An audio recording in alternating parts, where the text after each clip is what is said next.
pessoa bendita de Jesus. Eu, alguns dias, tenho conversado com Deus a respeito da vigília, do que ministrar.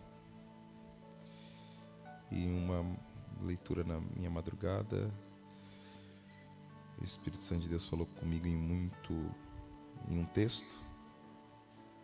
E eu quero aqui nesta madrugada falar aos irmãos. Evangelho de Jesus, segundo escreveu Mateus, capítulo de número 2.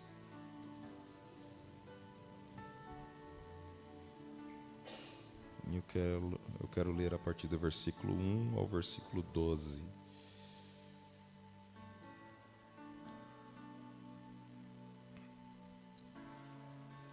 O Evangelho de Jesus, segundo escreveu Mateus, capítulo 2, versículo de número 1. Eu passo a ler. Tendo Jesus nascido em Belém da Judeia, em dias do rei Herodes, eis que vieram os magos do Oriente a Jerusalém e perguntavam onde está o recém-nascido rei dos judeus, porque vimos a sua estrela no Oriente e viemos para adorá-lo. Tendo ouvido isso, alarmou-se o rei Herodes e com ele toda Jerusalém. Então, convocando todos os principais sacerdotes e escribas do povo, indagava deles onde o Cristo deveria nascer. Em Belém da Judeia, responderam eles, porque assim está escrito por intermédio do profeta: e tu, Belém, terra de Judá, não és de modo algum a menor entre as principais de Judá, porque de ti sairá o guia que há de apacentar a meu povo Israel. Com isso, Herodes, tendo chamado secretamente os magos, inquiriu deles com precisão quanto ao tempo em que a estrela aparecera. E enviando-os a Belém, disse-lhe: ide, informa-vos cuidadosamente a respeito do menino, e quando tiverdes encontrado, avisa-me, para que eu também vá e o adore. Depois de ouvirem o rei, partiram, e eis que a estrela que viram no Oriente os precediam, até que chegando parou sobre onde estava o menino. E vendo eles a estrela, alegraram-se com grande e intenso júbilo. Entrando na casa, viram um menino com Maria sua mãe, prostrando-se o adoraram, e abrindo os seus tesouros entregaram-lhe as suas ofertas, ouro, incenso e mirra. Sendo por divina advertência prevenidos em sonho, para não voltarem à presença de Herodes, regressaram para outro caminho à sua terra. Amém? Podem se assentar. Louvar a Deus pela vida do pastor Marcos. Deus abençoe. O pastor Oswaldo mandou mensagem para mim e falou: eu não vou estar, mas o pastor Marcos vai estar lá. Eu falei: benção. Eu estava ali sentado, eu me recordei de primeira vez que eu vi o pastor Marcos foi numa vigília lá no Roburo, onde ele ministrou a palavra. O pastor Jorge também deu uma saudação. Eu era muito novo, mas não era baixo, já era alto também. Bom, vamos lá. Eu tenho certeza que os irmãos já leram esse texto, já meditaram a respeito desse texto. Eu quero apenas fazer algumas pontuações a respeito desse texto nessa madrugada e ficar apenas nesse texto. Eu descobri algumas riquezas. O Espírito Santo de Deus ministrou ao meu coração. Eu até comentei com a minha esposa. Eu falei: você já percebeu isso? E eu quero apenas colocar hoje na mesa. Bom, o texto redigido aí por Mateus, ele é de característica única. Nenhum dos outros evangelhos cita este relato a qual é uma singularidade do evangelho escrito por Mateus. Se nós fôssemos colocar em um grupo, automaticamente nós poderíamos aí destacar os evangelhos de Lucas e o evangelho de João. Em ordem, seria o evangelho de João, onde fala da pré-existência de Cristo, em seguida Lucas, e por último nós teríamos a descrição do evangelho escrito por Mateus, que seria exatamente esse relato. E se os irmãos percebem, logo de início aí no versículo de número 1, essa expressão, tendo Jesus nascido em Belém da Judéia, os irmãos podem reparar que o texto é explícito em nos informar que Jesus já havia nascido. Não apenas isso, nós poderíamos colocar esse mesmo texto em correlação com Lucas capítulo de número 2, versos de número 1 a 20, aonde nos fala a respeito que antes mesmo de que Jesus estivesse nesta casa, conforme o versículo 11, ele já havia recebido a visitação dos pastores. É isso que nos informa Lucas capítulo de número 1 ao capítulo de número 2, versículos de número 1 a 20. E fica muito claro, irmãos, que juntando todo esses relatos a respeito do nascimento de Jesus, de Lucas, de Mateus, de João, nós podemos destacar algumas coisas a respeito do nascimento de Jesus. A primeira coisa que nós poderíamos destacar é que o nascimento de Jesus, ele é um plano oculto em Deus. Ele é um plano tão oculto em Deus que a Bíblia, todo o Novo Testamento nos fala que esse plano é desde a fundação do mundo. Esse plano oculto em Deus é um plano que progressivamente se revela, se manifesta, é colocado em evidência dos olhos humanos por intermédio do próprio Deus, que já tem um tempo estabelecido para revelar na plenitude dos tempos este plano. A segunda coisa que fica clara é que o nascimento de Jesus é uma promessa à humanidade. Não é apenas um plano oculto em Deus, mas também um plano oculto em Deus que foi prometido aos homens. Deus prometeu isso após a queda. Gênesis capítulo 3, versículo de número 15, nos informa que é um plano de Deus. A terceira coisa que nós podemos destacar é que esse plano de Deus é um sinal. É um sinal, e a Bíblia registra isso lá em Isaías capítulo 4, versículo de número 17.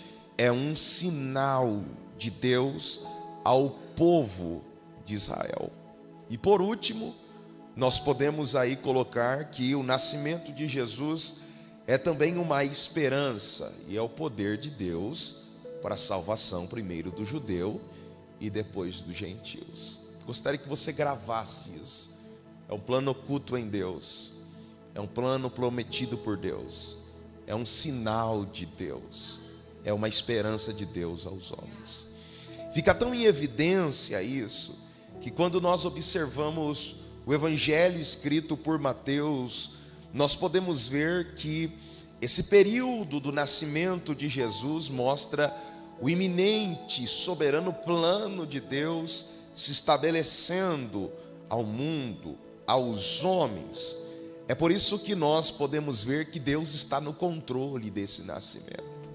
Lucas no capítulo 2, no versículos de número 1 a 7, nos mostra que o imperador César, ele havia feito um edito para que todos os homens fossem se registrar.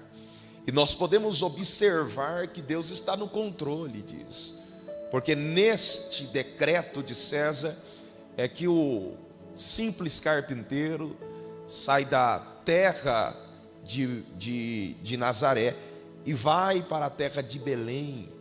E é tão lindo isso, tão obsoleto esta questão das Escrituras, que o texto sagrado fica evidente quando nós correlacionamos o texto, que Deus está movendo até mesmo o coração de César.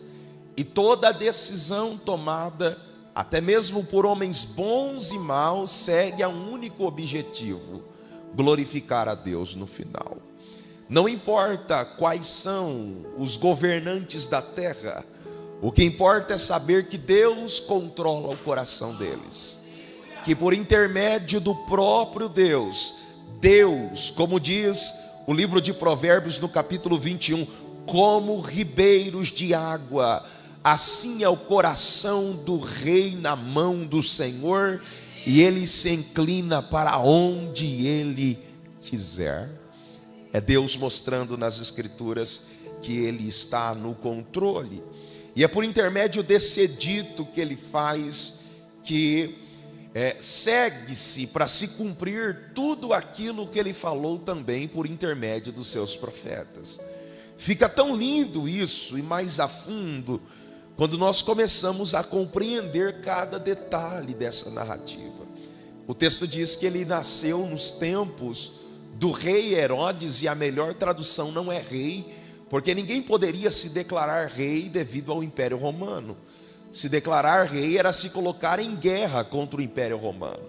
A melhor expressão aqui seria governador, visto que o próprio Herodes, o grande Herodes, esse Herodes, ele não era um judeu, ele era um idumeu, um descendente de Esaú.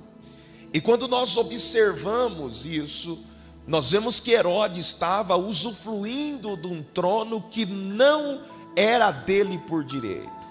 O trono não pertencia a ele, o trono pertencia ao rei dos judeus. O trono pertencia ao descendente de Davi, segundo a profecia que Deus havia dito ao próprio Davi, que da sua descendência não lhe faltaria rei, e o seu trono seria perpétuo. Só que para amenizar, por ele não ser da descendência de Davi, ser da descendência de Esaú, dos idumeus, para ele amenizar esse conflito que há, porque todo judeu esperava a manifestação do rei dos judeus, do descendente de Davi. Ele casa com uma asmonita mariana, que é filha do alto escalão do sumo sacerdote do templo. Para amenizar a situação, ele não apenas domina o trono da Judéia, como agora também tem uma grande influência em todo o sacerdote do templo. Herodes domina, Herodes está no governo. Só que todas as vezes que nós olhamos para as Escrituras, nós vemos que todas as referências que as Escrituras têm a respeito de Esaú, trata Esaú como um homem carnal. Todas as vezes que a Bíblia cita os descendentes de Esaú, trata-se dos descendentes que andam oposto àquilo que Deus queria. Sendo assim, Esaú, ou melhor, Herodes sendo um descendente, Herodes é o representante da carne, é o representante daquele que está no trono, mas não lhe é de direito o trono. A carne está reinando, Herodes está reinando, e ele reina. E como ele reina? Ele reina quando ele faz um acordo com Roma. Roma lhe dá o direito de governar, Roma lhe dá o direito de ser o seu representante na Judéia. E quando nós olhamos toda a narrativa, nós podemos observar que esta narrativa é completamente composta para nos revelar a grandeza do plano de Deus na salvação. O texto continua nos informando que alguns magos vieram do Oriente a Jerusalém. Na verdade, esses magos aqui, como diz o pastor norte-americano Wisber são aqueles homens que observam as estrelas, estuda as estrelas, estuda os tempos por intermédio das estrelas. Ao observar as estrelas, só que me chama a atenção nessa narrativa é que esses magos percorrem uma grande distância do Oriente a Jerusalém, nos diz o texto. E é revelador isso.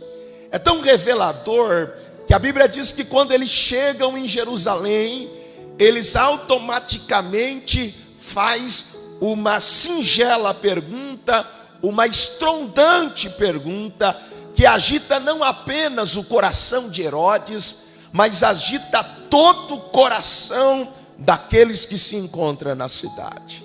A pergunta clara está no versículo 2, aonde ele diz: onde está o recém-nascido rei dos judeus? Porque nós vimos a sua estrela e nós viemos para o adorar. É claro que a pergunta feita por esses homens traz três coisas. A primeira coisa traz a esperança messiânica, que foi surgindo no cativeiro babilônico. A segunda coisa que traz é uma agitação no coração de Herodes, porque ele se sente ameaçado, porque ele sabe que o trono não é dele por direito. A terceira coisa que traz é um alarme no coração da população, visto que se alguém se declarasse rei, Roma vinha não apenas contra esse, mas também colocava em sofrimento toda a nação, por conta deste que estava se declarando rei. O que me chama a atenção e o que fica evidente no texto, a primeira coisa é que este que nasceu não precisa ser coroado. Este que nasceu não precisa de coroação alguma para que ele se torne rei. Naturalmente, o texto nos mostra que ele é rei desde o seu nascimento, que não precisa atingir a face ou a maturidade para ele se tornar um rei. Sendo assim, irmãos, nós sabemos, e tendo esta expressão legítima no texto, que ele é rei desde o seu nascimento, nós vemos que ele nunca precisou buscar o trono. Na verdade, era o trono que ali aguardava. Diferente de Herodes, Herodes precisou matar, Herodes precisou dar um jeito, Herodes precisou fazer acordo para que alcançasse o trono. Já o recém-nascido não. O recém-nascido não precisa buscar. O recém-nascido não precisa lutar por isso. Ao contrário, ele nunca lutou por isso. Isso já era dele. Quem sabe e quem conhece aquilo que tem não luta por reconhecimento. Ele tem a certeza disso e nós podemos ter essa clareza. Quando nós vemos tudo isso, nós podemos ver que Herodes é o rei ilegítimo, representante da carne, que está no trono por conta de um jeito, por conta de uma matança, por conta do acordo com Roma, enquanto na verdade sempre o povo, o trono e tudo pertencendo a ele, aguardava o descendente de Davi. O rei legítimo não precisou anunciar-se, o rei legítimo não precisou cantar dizendo o que era. O rei legítimo nasceu, e as escrituras é bem clara disso. E eu quero me utilizar das expressões das escrituras aqui. Eu quero me utilizar deste momento para fazer duas singelas perguntas. A primeira pergunta aqui que recai é aonde ele está. Eu quero que os irmãos observem que nesta pergunta, essa pergunta feita por esses homens, por esses magos, nós podemos observar que eles não tinham os oráculos de Deus, eles não tinham os profetas, eles não tinham a Torá, eles não tinham a aliança, Eles não tinham conserto com Deus. Eles não tinham nada. Eles eram gentios, povo afastado de Deus, povo longe de Deus. Só que foi para estes homens que Deus resolveu revelar. Observe que Deus não revelou primeiro o seu filho aos grandes. Deus revelou aos pequenos. O exemplo disso é, os primeiros que foram visitar ele não foram os magos, foram os pastores. Gente simples, da classe baixa da sociedade da Palestina.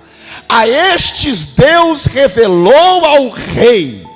A estes Deus revelou o grande. A estes Deus revelou a grandeza do Salvador. Glórias a Deus por isso. Deus escolheu. E o que o texto na verdade está nos mostrando é a plenitude da salvação, do plano salvífico. Deus estava mostrando: eu tenho um plano não apenas de ter comigo judeus. Deus estava mostrando a igreja aqui. A igreja é composta por diversos povos. E esta igreja é mistério. Efésios capítulo 3 diz: esse é o mistério de Deus, a igreja. A igreja é um mistério de Deus oculto. Até mesmo os discípulos de Jesus não compreendiam a expressão igreja. Só veio a compreender após a ascensão. Antes disso, não se tem uma completude do que é igreja, porque até o presente momento, igreja é mistério que Deus revela futuramente. E o que é a igreja? Igreja é aonde se reúne pessoas fracas, pecadoras, que foram atingidos pela graça de Deus e agora se tornaram família. Agora receberam Deus como seu Pai, receberam perdão de Deus. Igreja é onde tem diferenças, mas nenhuma dessas diferenças atrapalha a comunhão, atrapalha o relacionamento, porque o que une as diferenças, o que une os diferentes, é o amor de Deus revelado em Cristo Jesus. É lindo e espetacular isso. Esta é a primeira pergunta: onde Ele está? Bom, a minha segunda pergunta que faço nesta hora é: quem é que está no trono? Quem é que está no trono, irmãos? Herodes, sim ou não? Agora eu aplico esta pergunta. A primeira pergunta que eu faço é: onde Ele está? A segunda pergunta que eu faço é: quem é que está no trono no seu coração? Estas duas perguntas podem ser aplicadas a nós. Se Cristo realmente nasceu aí, a primeira pergunta é: aonde Ele está? Se você realmente se diz um cristão, se você realmente se diz uma pessoa regenerada, a pergunta que o mundo fará quando ver você é: aonde Cristo está?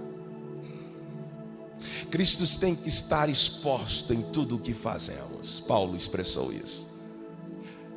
Tudo o que façais, se comer, se beber, façais tudo para a glória de Deus. Cristo precisa estar exposto nas nossas atitudes, na nossa fala, no nosso convívio, no nosso diário. Porque ninguém vive de culto, irmão. Ninguém vive de vigília. A gente vive de diário. Diário com Deus. Diário com Deus revela Cristo em nós. A pergunta que eu faço então é a segunda: quem é que está no seu trono do seu coração?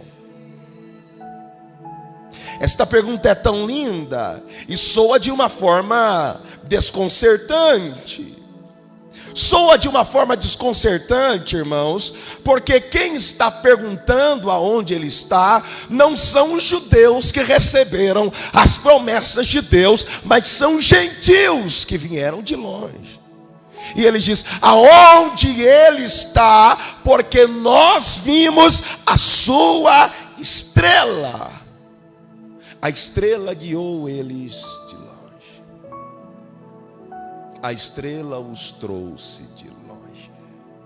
Os guiou até o Rei dos Reis.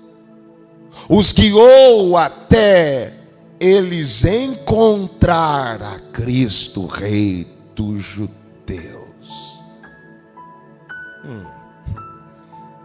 A primeira certeza que eles dão é que a estrela pertence ao Rei. Eu não sei como eles têm, e ninguém sabe como é que eles têm esta certeza. O que tem é suposições. Mas eu não venho aqui falar de suposições. A primeira afirmativa que ele faz é: a estrela lhe pertence. A segunda afirmativa que eles fazem é: a estrela nos guiou. Bom, é interessante isso. Eu quero aqui expressar algumas verdades a respeito disso. Primeiro é que a estrela reluz no céu, conduzindo eles.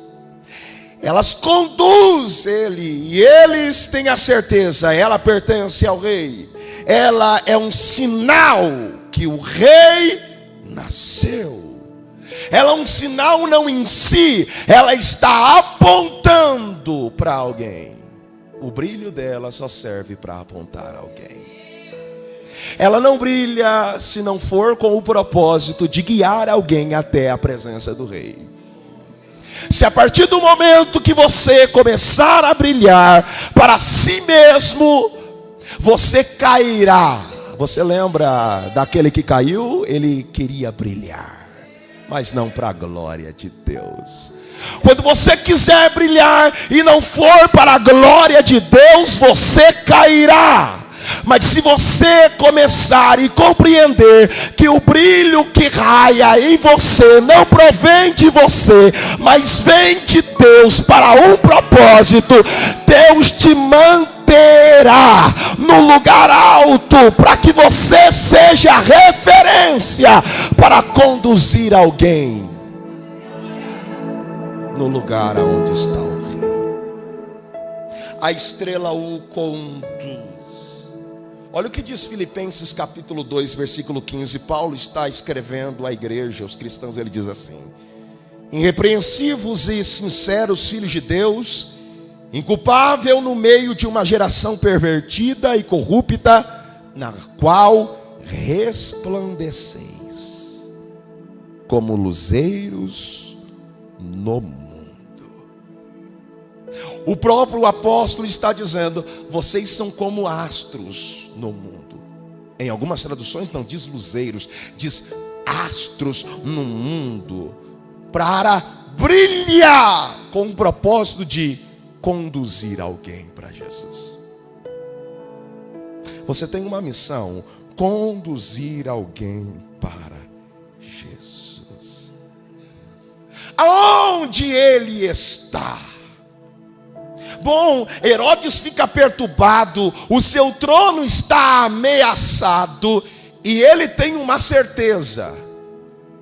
Ele sabe que este que está para nascer, ou que já nasceu, é o Cristo. Visto que quando o texto nos revela, no capítulo de número 2 e no versículo de número 4, ele indaga os escribas e sacerdotes dizendo: aonde nascerá o Cristo? Ele conhece de profecia. Herodes conhece de profecia. Só que ele não conhece nada de escritura. É isso que diz o texto. Eles tiveram que perguntar para os escribas e sacerdotes: o que diz as escrituras? Aonde fala as escrituras? Porque ele conhecia muito de profecia. e nada de escritura. Pode dizer uma coisa? Tem gente como Herodes. Conhece muito de profecia, nada de escritura.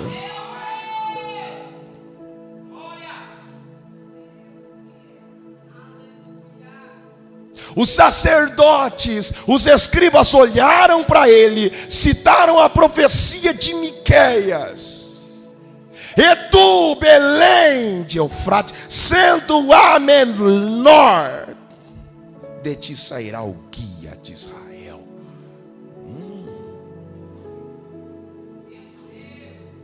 Muito de profecia, nada de escrituras. Bom, isso daqui nos revela, irmãos, e nos ensina que nós precisamos ter as escrituras para encontrá-lo. Não dá para encontrar o rei sem as escrituras. Não dá para ter um encontro com o rei apenas por uma singela experiência com a estrela. Apenas um contato com a estrela. Apenas um contato com um pregador. Apenas um contato com um crente. Precisa ter as escrituras. A experiência pode lhe levar em um nível que se faça necessário conhecer as escrituras. As escrituras vai te dar um norte para a vida. A escritura é como uma bússola, te leva até o rei, o salvador, o prometido. Só que eu quero fazer uma colocação aqui. Isso daqui mexeu comigo. A distância de Jerusalém para Belém é de 8 a 10 quilômetros. Quem é que estava com as escrituras em Jerusalém? Versículo 4 diz que estavam os escribas e os fariseus, os sacerdotes. Eles estavam com as escrituras em Jerusalém. E a distância de Jerusalém para Belém era de 8 a 10. A pergunta que eu quero fazer é que 8 a 10 a distância que separava eles de Cristo era 10 quilômetros. Eles tinham as escrituras e mesmo assim estava longe. Cuidado. Cuidado para você não andar com a Bíblia debaixo do braço e está longe. Cuidado para você não se achar conhecedor de muita coisa e está longe. Cuidado para você não se achar que conhece mais do que os irmãos e está longe. O que rege a vida não é o conhecimento, disse o apóstolo Paulo. O que rege a vida cristã é o amor, é a comunhão. O conhecimento, diz o apóstolo, ensoberbece, mas o amor edifica, une, sara, perdoa. Eles conheciam muito, mas não se aproximavam nada.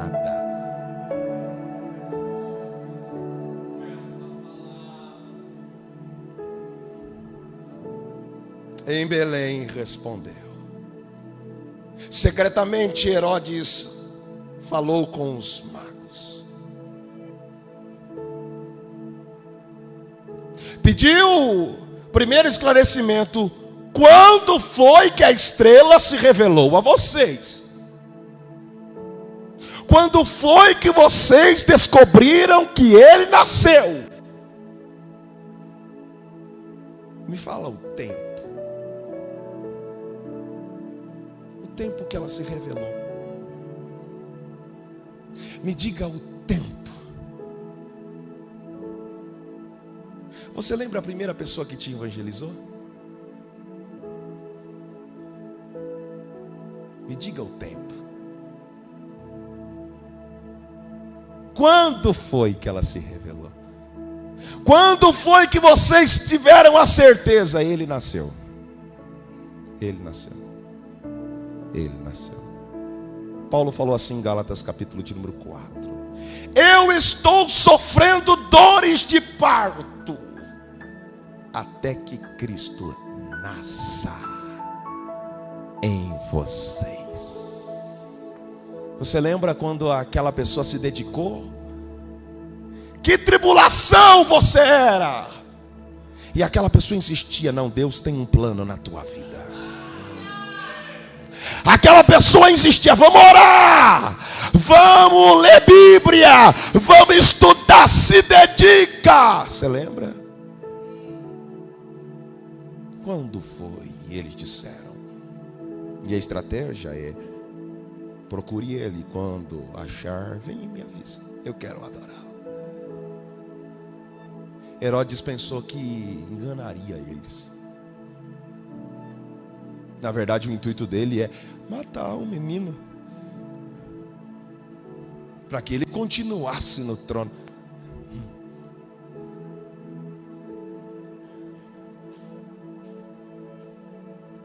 Olha o que o texto diz. E partiram, e a estrela os precediam. Não diz que ele viu a estrela, diz que a estrela estava à frente deles. Ela já havia encontrado, ela já havia estado, ela já estava esperando. E o texto diz: quando eles avistaram, a estrela estava indicando aonde o menino estava. Ela brilhou, os conduziu e parou. O texto diz: quando eles a viram, se alegraram. Se alegraram.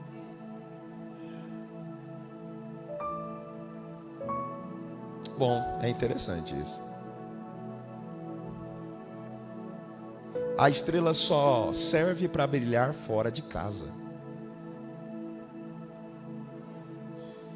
Só fora de casa ela pode brilhar para conduzir alguém para casa.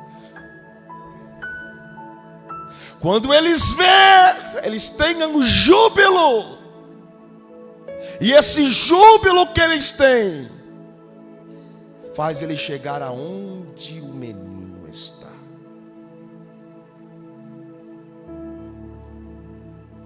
A estrela só conduz, não obriga a entrar. Eles adentram. E qual foi a primeira coisa que eles viram? Quem, irmãos? O menino. Alguém estava segurando o menino. Agora deixa eu perguntar: é mais fácil ver uma criança ou quem segura?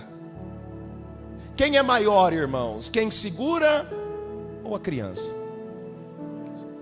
E eles viram o menino. Sempre a centralidade na casa não é quem apresenta o menino. A centralidade na casa sempre foi e sempre será um menino apresentado para que alguém o adentre na casa e o adore. A expressão do adorar aqui não é só se ajoelhar. A expressão do se adorar aqui é colocar a face no pó. No pó. Reconhecer quem Ele é. Jesus estava no seu momento mais frágil. Ele era um bebê, frágil. Mesmo bebê, os magos, os anjos, a natureza já exclamava: este é o Rei da Glória. Despido de toda a sua glória, os anjos o adoravam. Glória a Deus nas maiores alturas e paz a quem Ele quer bem. Você só serve para um propósito. A partir do momento que você entregou a sua vida para Jesus, você vive para glorificar a Jesus, e você então tem uma missão: conduzir as pessoas a Jesus. Hoje um jovem, eu fui ministrar em um congresso, e eu tive a oportunidade de pegar o Uber. Ele falou: rapaz, tu é o segundo Joabe que eu pego aqui. Falei: yeah. Ele falou: é. Mas o primeiro era atribulado. Você é mais forte, mas yeah. Eu tô indo para onde? Falei: estou indo para a igreja, rapaz. Vou colocar então um louvor aqui. Colocou um louvor. Eu falei: eu não vou perder a oportunidade.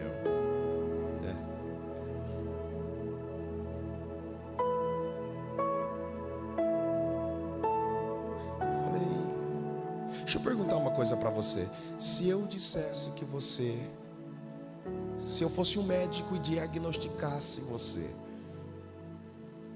com fase terminal, você ficaria feliz? Ele falou: não. E se de repente, passado alguns dias depois que você teve esse diagnóstico, eu olhasse para você e falasse: o nome dele é Marcos. Eu falei: Marcos, pode ficar tranquilo. Rapaz, você tinha, mas desapareceu. Está curado, rapaz. Você ficaria feliz? Ele: é claro que eu ficaria. Eu falei: isso é uma boa notícia? Ele falou: é uma boa notícia, cara. Eu falei: é isso. Eu e você, nós estamos condenados, Marcos. Diagnosticado, condenado.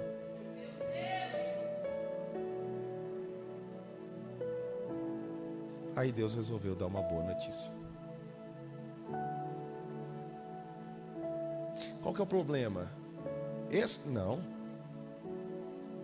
É que o Marcos já tinha uma visão de Deus. Eu perguntei para ele: quanto tempo você foi para a igreja? Ele me falou: deixa eu perguntar, o que é Deus para você? Não, Deus é... Parece que quando eu estou no precipício, Deus é aquele que me segura.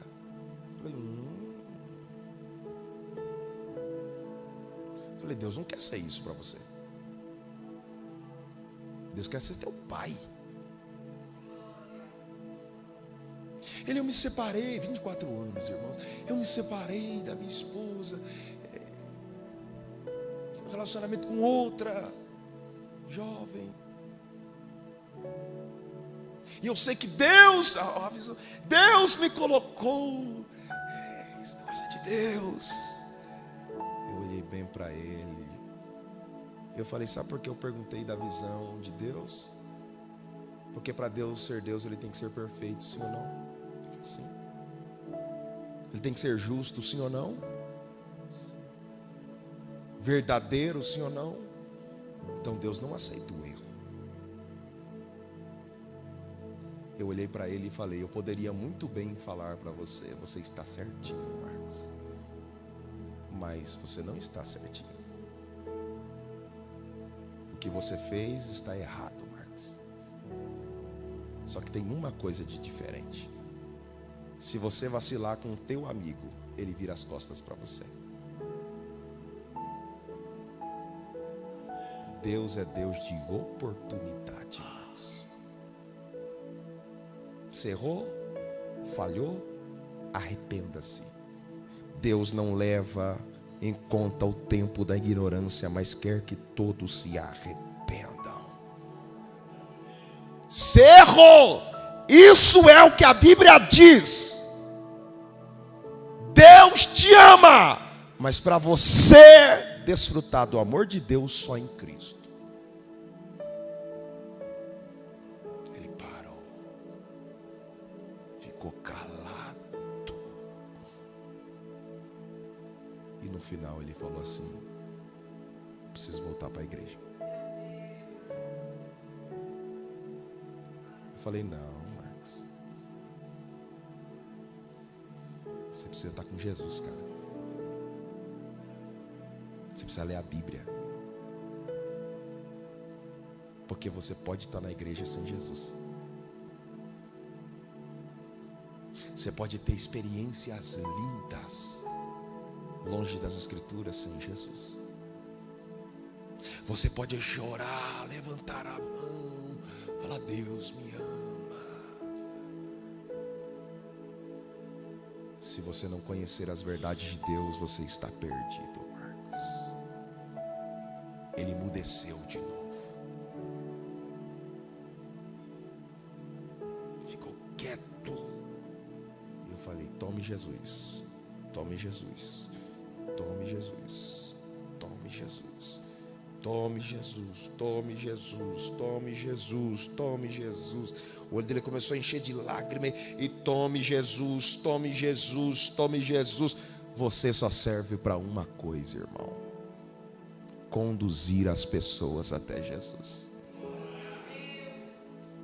Não importa o lugar, não importa o ambiente. Qualquer ambiente é propício para que a luz de Cristo resplandeça através da tua vida. Quem você vai preferir ser? Um Herodes, que conhece muito de profecia e nada de escritura? Um escriba, um sacerdote, que conhece muito de escritura, longe de Cristo? Ou você prefere alguém que quer ter experiências com Deus e conhecer a palavra de Deus para adorar a Deus verdadeiramente como Ele é? Por isso Deus lhe trouxe aqui hoje. Não basta só estar na igreja, não basta só vir à igreja. Deus quer mais de você. Ninguém vive só de experiência, ninguém vive só de profecia, ninguém vive só de milagre. Nós estamos fundamentados na palavra de Deus. Só que Deus não é um Deus apenas teórico, Deus também é prático.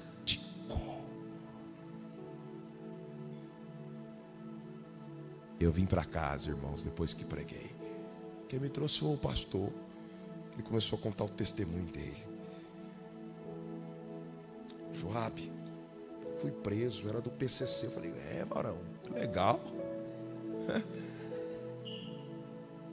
Me converti lá, na cadeia. Varão. Falou: um dia teve rebelião na cadeia e eu era o pastor. Peguei todos os agentes penitenciários, coloquei dentro da cela.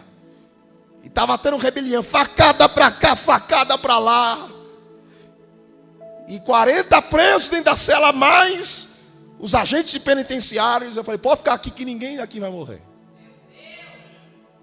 Meu olho começou a encher de lágrimas, irmão. Encheu de lágrimas. Ele falou: eu olhei para todos que estavam dentro da cela e falou: a gente vai cantar.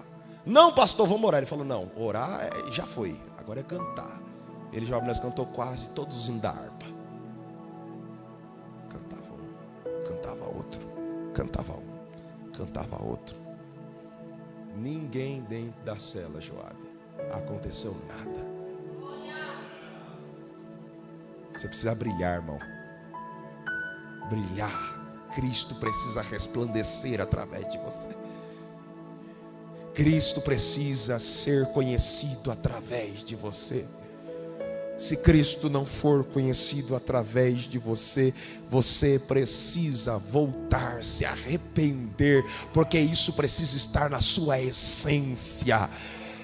A igreja, a partir do momento que se faz necessário falar de missão para a igreja perdeu o seu foco. Missão não precisa ser ensinado para a igreja, missão é a essência da igreja. Brilhar para Cristo resplandecer está em nós, através do Espírito de Deus. Volte a se aproximar das Escrituras. Volte a se aproximar de Deus, para que você viva as maiores experiências com Deus. Você precisa ser temperado. Herodes não era temperado. Os escribas e sacerdotes não eram temperados.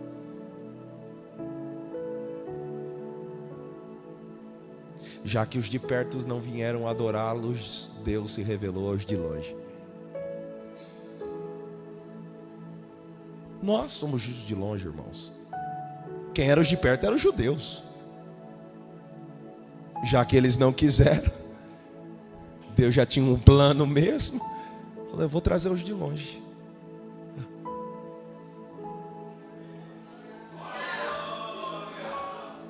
Trouxe os de longe.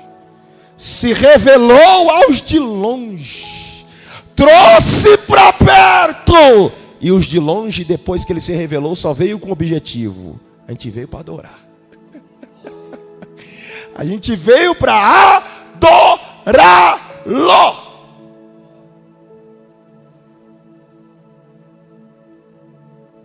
Entraram na casa e o texto diz: se prostrando,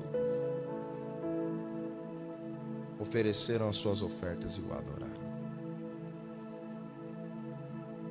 Toda vez que Cristo estiver na casa, Ele irá atrair aqueles que estão de fora.